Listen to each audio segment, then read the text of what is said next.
Hi there. So we're looking to apply this greatest integer function, sometimes called a step function, or sometimes called that floor function. It does have a counterpart that we sometimes refer to as a ceiling.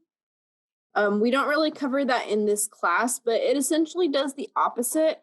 Instead of rounding down to the greatest integer smaller than whatever our number is, it rounds it up to the smallest integer larger than what we've got. Now, I'll be the first to acknowledge the word choice on this is awkward, right? We say the greatest integer less than or equal to whatever we're talking about.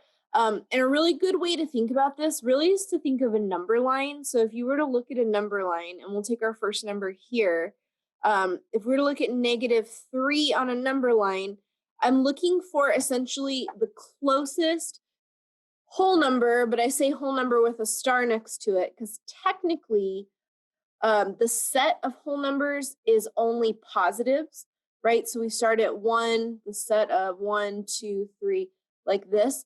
So that's why we say integers,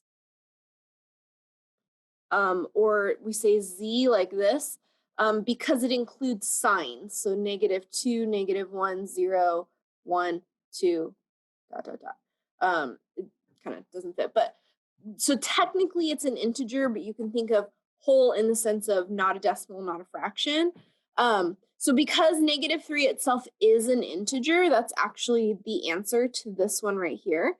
But what about something like -3.5? So again, thinking of a number line I think is helpful.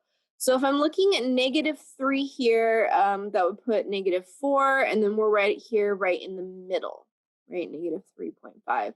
So the next integer smaller than what we've got is really just what's the next integer to its left, okay?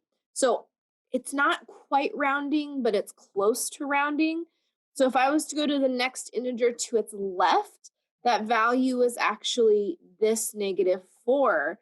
So our answer in this case is -4, right? So essentially, again, what is that value to its left? So again, same idea here on number 3. However, we're looking at just a slightly different notation. I wanted to mix it up so you can just see some of the variety, but these two symbols really do mean the same thing. Whether we're using these or... So in this particular case, again, if you were to draw this out, you would have, this would be -3 and -2.9. It'd be very close to this, right? So even though it's just barely over, this has the exact same output of -3 because, again, I'm rounding down, again, unofficially kind of rounding, I'm going down to the next largest integer, okay?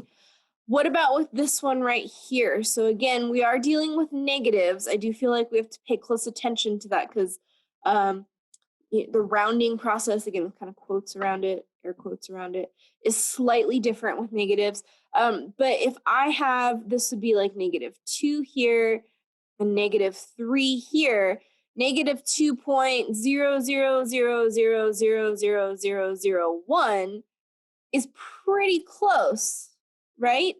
Probably much closer than I'm actually even able to draw this.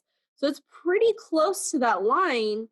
However, it's smaller than -2, meaning it's on the left of it, correct?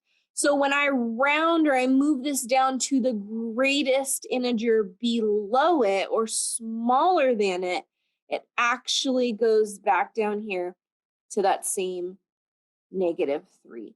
So we saw -3 pop up as an answer a couple times. And it's interesting because, -2.9 and -2 all these zeros, 1 have the exact same output. And that's what makes it this kind of interesting looking function is there's a whole group of numbers that have the same range. They have the same output value.